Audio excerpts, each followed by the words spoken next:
예, 아멘. 오늘 말씀의 제목은 우리를 거룩하게 하시는 하나님입니다.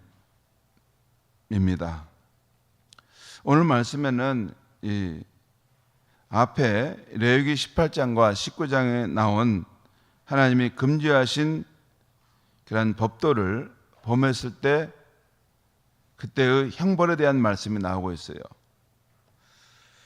레위기 18장 뿐만 아니라 오늘 20장 말씀에 보면 참 입으로 담기도 어려운 그러한 부끄러운 일을 자행하는 그런 모습이 나옵니다. 오늘 하나님의 말씀은 우리에게 몇 가지 중요한 교훈을 분명히 알려주고 있습니다. 첫째는 죄의 값은 반드시 공의의 하나님께서 심판하신다는 것입니다. 죄를 지은 것, 죄는 하나님께 대해서 또 다른 사람에 대해서 피해를 입힌 것인데 그 죄의 값은 반드시 공의 하나님께서 심판하신다는 것입니다. 오늘 본문은 하나님께서 택하신 자기 백성들에게 주신 율법의 말씀인데요. 만약에 너희가 이방인처럼 자식을 몰렉신에게 제물로 바치거나 또한 무당을 찾아가 영적으로 간음하게 되면, 또 부모를 저주하는 자나 불법적인 성범죄를 지은 자는 반드시 그에 대한 죄의 형벌을 받게 된다는 것입니다. 오늘 계속 하나님께서 그 백성 가운데 끊을 것이다. 그 사람은 그 백성 앞에서 죽이라 하는 말씀들을 하나님께서 하고 계시죠. 이런 현실적인 심판뿐만 아니라 사람이 죽은 후에 다시 두 번째 하나님 앞에 이제 심판을 받게 되는데, 그때 분명하게 각 사람이 행한 대로 하나님이 공의의 심판을 행하신다는 것입니다. 두 번째는 죄는 하나님께서 세우신 관계를 깨트리는 것입니다. 그것을 말하고 있어요. 오늘 본문을 볼 때 자식을 몰렉신에게 바치는 것, 또 사람이 무당을 찾아가 귀신의 도움을 받는 것은 나 외에 다른 신을 두지 말라, 섬기지 말라는 하나님이 세우신 하나님과의 관계를 깨트리는 것입니다. 그래서 간음한다는 표현을 중간중간 하고 있어요. 몰렉신에게 음란하게, 또 무당을 찾아가서 음란한 짓을 행한다는 말은 무슨 육체적으로 간음한다 그런 것보다는 오직 참신 하나님이 계시는데 그분을 섬기지 않고 그분을 섬긴 것처럼 하면서 이게 그 백성이 다른 신을 섬기는 것은 영적 간음이라는 것입니다. 그래서 하나님이 세우신 그 하나님과의 관계를 깨트리는 것이라는 것이죠. 그리고 부모를 저주하는 것은 내 부모를 공경하라는 하나님이 세우신 부모와의 관계를 깨트리는 것입니다. 또한 불법적인 성범죄를 지은 것은, 거기 보면 근친 상간을 행한다거나 또는 동성애를 행한다거나 또는 동물에게 그런 일을 행한다거나 하는 그런 일들은 간음하지 말라는 하나님이 세우신 인간에게 허용된 선을 넘어서는 것이라는 것입니다. 죄란 이렇게 하나님이 세우신 관계를 깨트리는 것입니다. 반면에 그럼 의란 무엇인가? 죄가 있었다면 그럼 의는 무엇인가를 생각해 볼 수 있는데요. 의란 하나님이 세우신 관계를 존중하는 것입니다. 하나님께 십계명을 통해 세우신 관계를 존중하는 것입니다. 바로 하나님을 경외하고 부모님을 공경하며 이웃을 사랑하고 하나님이 세우신 창조 질서를 존중하며 사는 것, 그것이 의로운 삶이라는 것이에요. 또 이 의라는 것은 이렇게 적극적으로 하나님 세우신 관계를 존중하는 그런 의미도 있지만, 소극적으로 보면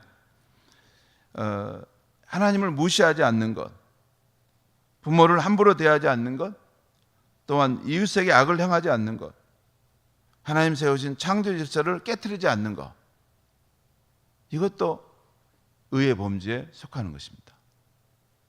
물론 더 적극적으로는 하나님이 세우신 그런 관계들을 존중하는 것이죠.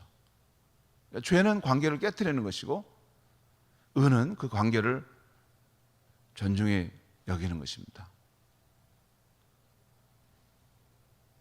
우리가 하나님과의 관계, 또 지도자의 관계, 또 이웃과의 관계, 이런 관계들이 다 있지 않습니까?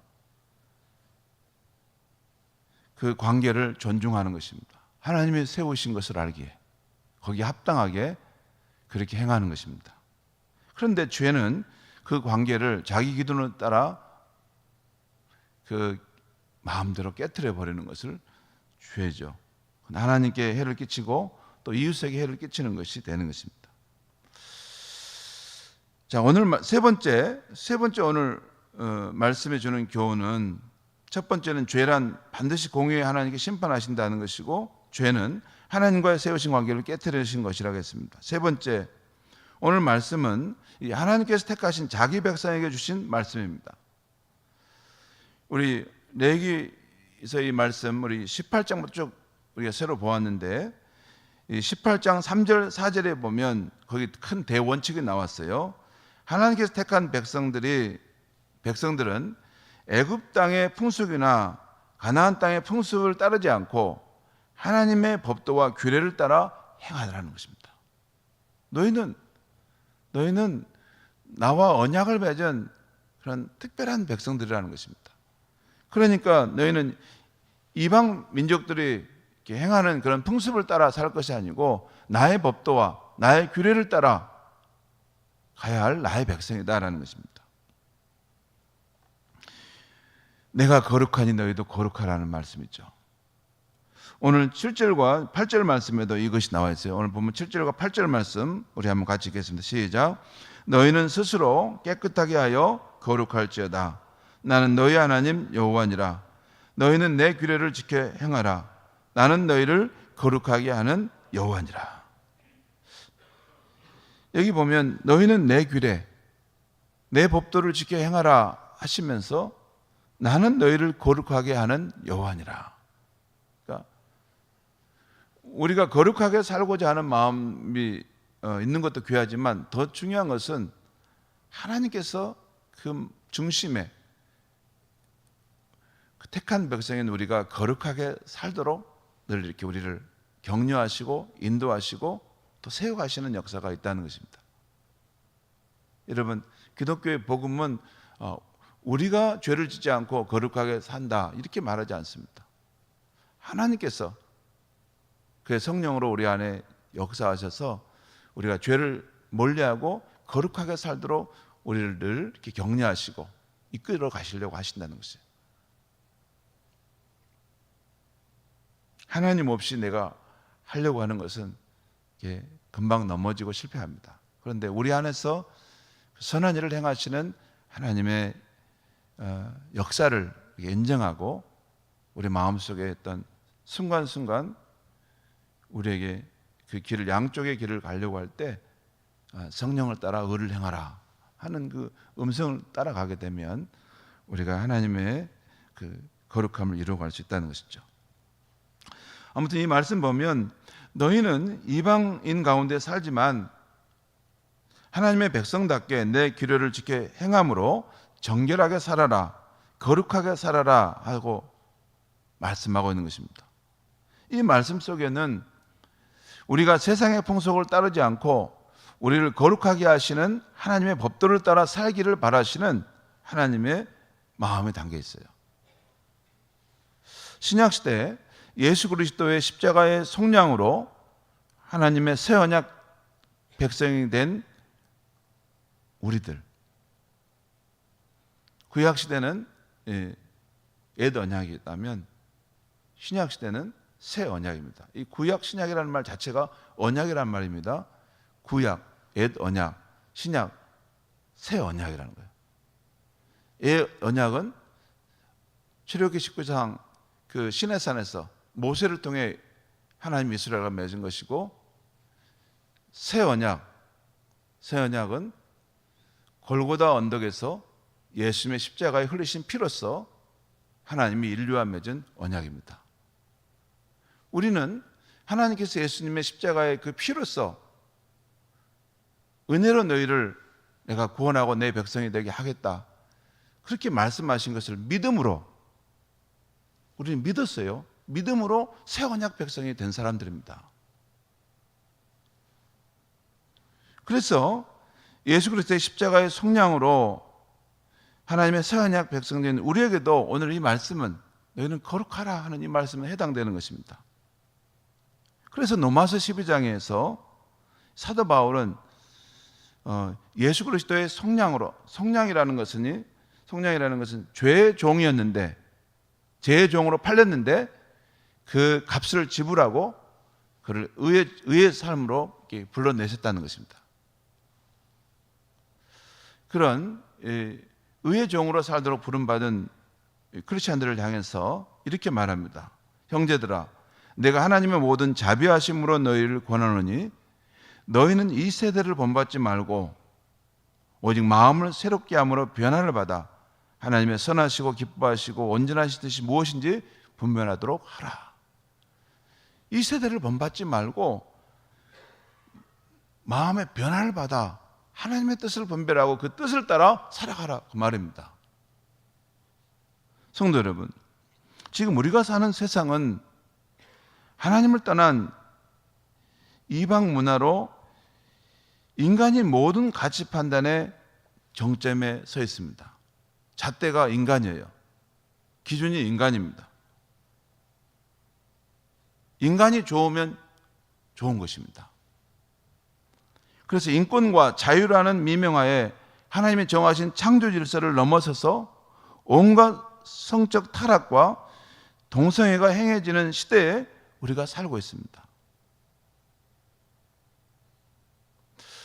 그런 우리 전에 우리 청년 때만 해도 이게 혼전 순교를 하는 것이 이게 크리스찬은 마땅히 해야 된다고 생각했습니다. 그리고 이혼하는 것은 크리스찬은 해서는 안 된다고 우리는 분명히 배웠습니다. 그런데 지금은 혼전 순교를 지킨다는 말을 하면 우스꽝스러운 시대가 되고, 또 이혼하면 안 된다라는 말을 강단해서 하기가 어려운 시대가 됐어요. 그리고 간통하는 것을 법으로도 허용될 수 있는 상황이 되어버렸어요. 그게 맞을까요? 그게 맞다면 어느 시대나 그것이 다 통용돼야 됩니다. 그런데 어느 시대는 거룩하고 깨끗한 그 시대는 그렇게 하지 않았습니다. 지금은 우리 얼마 전에 이 서울에서 퀴어 축제라고 동성애자들이 시내 한복판에서 자기들의 성적 권리를 이렇게 내세우면서 이렇게 주장하지 않았습니까? 거기에 미국의 그 대사도 참여해서 그것이 마땅히 맞다고 그렇게 옹호하는 주장들을 했습니다. 그런데 성경이 그렇게 말하느냐, 그 말입니다.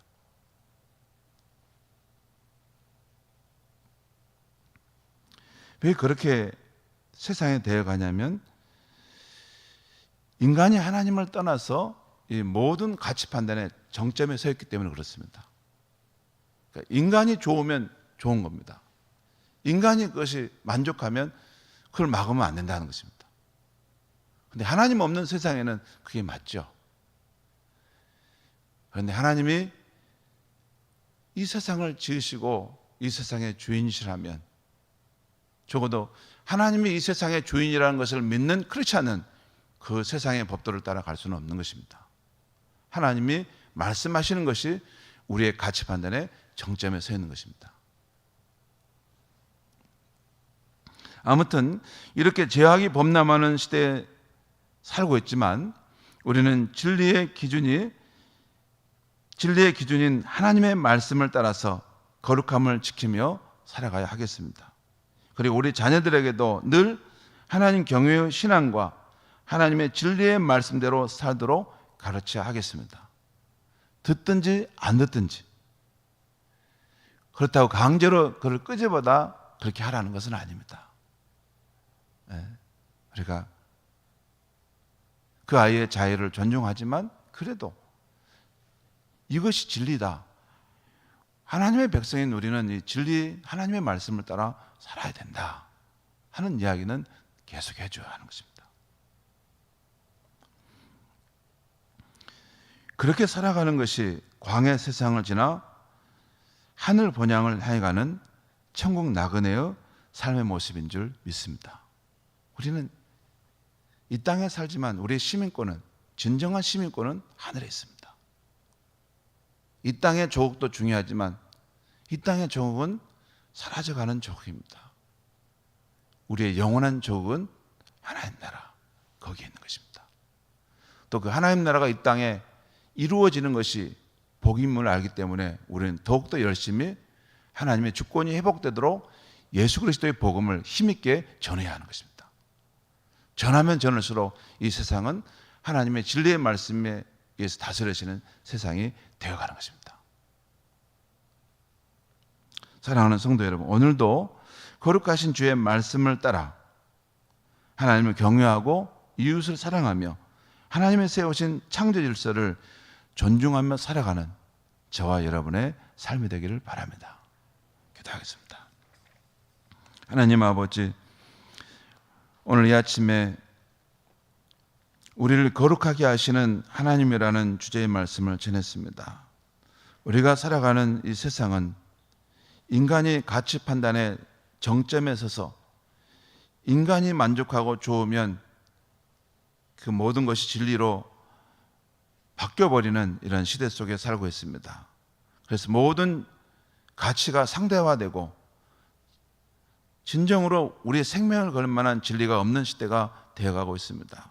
하나님 아버지, 우리가 이 세상 한복판에 살아가는데 우리가 이방인의 풍속을 따르지 않고 하나님의 법도를 따라 살아가라는 말씀을 주셨습니다. 하나님, 오늘 하루도 살아갈 때 우리를 거룩하게 하시는 그 하나님의 성령을 의지하여 오늘 하나님의 말씀을 따라 우리를 거룩하게 살아가는 하루가 되게 하여 주시옵소서. 그리고 무엇보다도 하나님을 경외하고 이웃을 사랑하고 하나님이 지으신 창조 질서를 하나님이 정하신 범위 안에서 그것을 지키며 살아갈 수 있는 그런 복된 하루가 될 수 있게 하여 주시옵소서. 예수님의 이름으로 기도하옵나이다.